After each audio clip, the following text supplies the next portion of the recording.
अस्सलाम वालेकुम जी। Fundamental of physics Saturday Resnick Walker का 10th एडिशन है। Chapter 25 capacitance problem 19। हमें फिग दे दी गई है 25.34। बैटरी का पोटेंशियल डिफरेंस दिखा दिया गया 9 वोल्ट का है। C2 की कैपेसिटेंस दी गई है, C4 की कैपेसिटेंस दी गई है।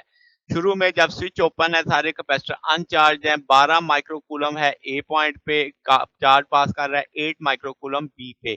C1 और C2 निकालनी है।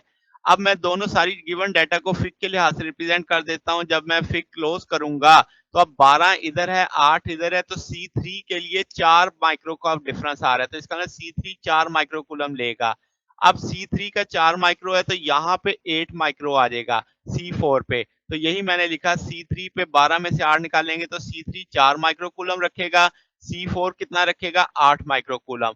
अब हमें पता लग गया C4 की कैपेसिटेंस दी हुई थी पहले से, और हमें चार्ज पता लग गया। कैपेसिटेंस और आपको चार्ज पता लग जाए तो पोटेंशियल डिफरेंस निकाला जा सकता है, तो वो 2 वोल्ट का आ गया। अब ये C4 का पोटेंशियल डिफरेंस है, C4 C3 के साथ किस कॉम्बिनेशन में है, पैरेलल में। पैरेलल में पोटेंशियल सेम रहता है, तो अगर इसने 2 वोल्ट का पोटेंशियल डिफरेंस लिया है तो इधर भी 2 वोल्ट का पोटेंशियल डिफरेंस होगा। इसका मतलब अब नई सिचुएशन में हमें C3 का पोटेंशियल डिफरेंस भी पता है, चार्ज भी पता है, तो हम C3 के लिए क्या निकाल सकते हैं, कैपेसिटेंस निकाल सकते हैं। क्योंकि हमें वोल्टेज भी पता है, कैपेसिटेंस भी पता है, तो चार्ज भी पता है, तो कैपेसिटेंस आ जाएगी।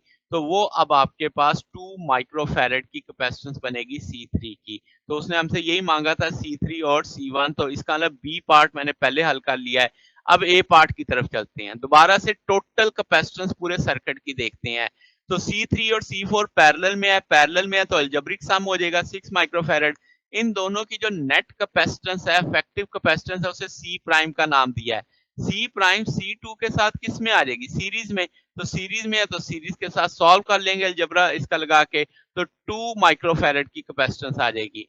अब तक की जो टोटल कैपेसिटेंस है वो C1 के साथ सीरीज में आ रही है, तो वो C1 के साथ सीरीज में लगा के हम वैल्यू डाल देंगे।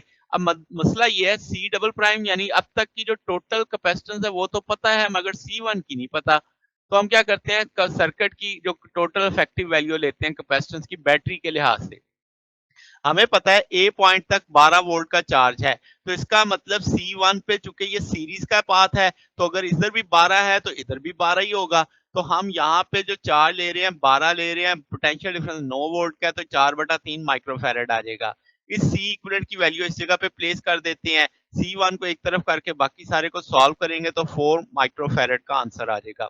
तो ये जनाब हमारे पास सोल्यूशन है। अगर आपको इसमें कोई बात पूछनी हो, डाउट हो, नीचे कमेंट्स में पूछ सकते हैं। वीडियो अच्छी लगी हो तो वीडियो को लाइक कीजिएगा, दोस्तों के साथ शेयर कीजिएगा, चैनल को सब्सक्राइब कर दीजिएगा। अब तक के लिए इतना ही, बाकी इंशाल्लाह नेक्स्ट देखेंगे। ओके, अल्लाह हाफिज।